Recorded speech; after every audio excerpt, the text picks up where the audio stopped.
सम्राटों के सम्राट अशोक को कौन नहीं जानता। सम्राट अशोक का नाम इतिहास में उनके शासनकाल से चल रहा है और आगे भी लिया जाएगा। सम्राट अशोक एक शूरवीर ताकतवर राजा थे जिन्होंने भारतीय इतिहास में अपनी छाप छोड़ी है।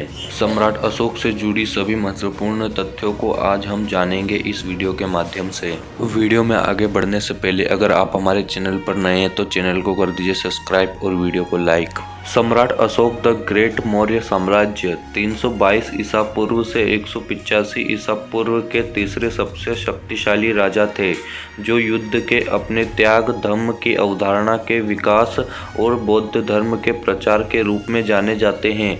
इसके साथ ही अखिल भारतीय राजनीतिक इकाई का उनका प्रभावी शासनकाल रहा है।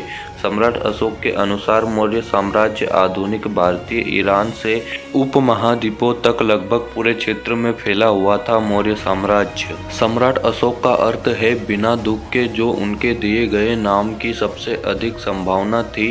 उनका जन्म 304 ईसा पूर्व में पाटलिपुत्र में हुआ था।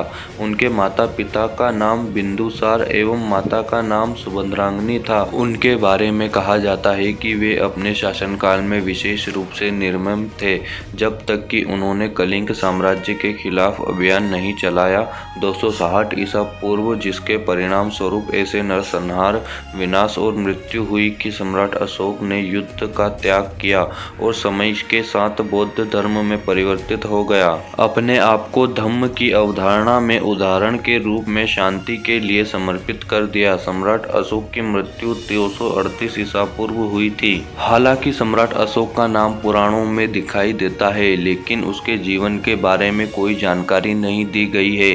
कलिंग अभियान के बाद उनकी युवावस्था, सत्ता में वृद्धि और हिंसा का त्याग बौद्ध स्रोतों से प्राप्त होता है, जिन्हें कई मायनों में इतिहास से अधिक पौराणिक माना जाता है। उनकी जन्म तिथि ज्ञात है और कहा जाता है कि वह अपने पिता बिंदुसार के 100 पुत्रों में से एक थे।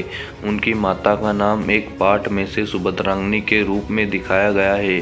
बिंदुसार के 100 पुत्रों की कहानी अधिकांश विद्वान खारिज कर देते हैं, जो मानते हैं कि सम्राट अशोक के 4 पुत्रों में से अशोक दूसरे पुत्र था और सम्राट अशोक की कभी भी सत्ता संभालने की संभावना इतनी कम और यहाँ तक कि पतली थी क्योंकि उनके पिता उन्हें नापसंद करते थे। जब सम्राट अशोक 18 वर्ष की आयु के आसपास थे तो उन्हें विद्रोह रोकने के लिए पाटलिपुत्र की राजधानी तक्षशिला भेजा गया था। बिंदुसार ने अपने बेटे को एक सेना प्रदान की थी, लेकिन कोई हथियार नहीं। हथियार अलौकिक साधनों द्वारा बाद में प्रदान किए गए थे। सम्राट अशोक महान ने जहां जहां अपना साम्राज्य स्थापित किया, वहां वहां अशोक स्तंभ बनवाए। उनके हजारों स्तंभों को मध्यकालीन के मुस्लिमों ने ध्वस्त कर दिया। इसके अलावा उन्होंने हजारों बौद्ध स्तूपों का निर्माण भी कराया था। अपने धर्म लेखों के स्तंभ आदि पर अंकन के लिए उन्होंने ब्राह्मी और खरोष्टी 2 लिपियों का उपयोग किया था। कहते हैं कि उन्होंने 3 वर्ष के अंदर 84,000 स्तूपों का निर्माण कराया था। भारतीय इतिहास में कलिंग के युद्ध का एक प्रमुख स्थान है। इस युद्ध में सबसे ज्यादा खून खराबा हुआ था। यह युद्ध महान मौर्य सम्राट अशोक और राजा अनंत पद्मनाभन के बीच 262 ईसा पूर्व में कलिंग युद्ध लड़ा गया। अशोक ने युद्ध में राजा अनंत पद्मनाभन को पराजित किया, जिसके परिणाम स्वरूप कलिंग पर विजय प्राप्त की और मौर्य साम्राज्य में इसको मिला लिया। इस युद्ध के परिणाम विनाशकारी थे। मौर्य सम्राट अशोक ने अनंत शांति का मार्ग चुना और बौद्ध धर्म को अपनाया। कलिंग युद्ध में हुए नरसंहार तथा विजित देशों की जनता के कष्ट ने अशोक की आत्मा को झंझोर दिया। सबसे अंत में अशोक ने कलिंग वासियों पर आक्रमण किया और उन्हें पूरी तरह कुचल कर रख दिया। कलहण की राजत रंगिणी के अनुसार अशोक के इष्ट देव शिव जी थे, लेकिन अशोक युद्ध के बाद अब शांति और मोक्ष चाहते थे और उस काल में बौद्ध धर्म अपने चरम पर था।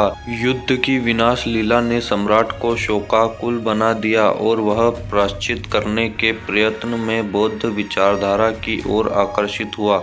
अशोक महान ने बौद्ध धर्म का प्रचार भारत के अलावा श्रीलंका, अफगानिस्तान, पश्चिम एशिया, मिस्र तथा यूनान में भी करवाया। सम्राट अशोक का निधन 232 ईसा पूर्व हुआ था, लेकिन उनका निधन कहाँ हुआ, कैसे हुआ, यह बता पाना थोड़ा मुश्किल है। तिब्बती परंपरा के अनुसार उनकी मृत्यु तक्षशिला में हुई। उनके एक शिलालेख के अनुसार अशोक का अंतिम कार्य भिक्षुक संघ में फूट डालने की निंदा करना था। संभवतः यह घटना बौद्धों की तीसरी संगति के बाद की है। सिन्हली इतिहास ग्रंथों के अनुसार तीसरी संगति अशोक के राज्यकाल में पाटलिपुत्र में हुई थी। तो मित्रों, आज के लिए बस इतना ही। अगर वीडियो पसंद आई हो तो वीडियो को लाइक कीजिए और चैनल को सब्सक्राइब और दोस्तों के साथ शेयर करना ना भूलें।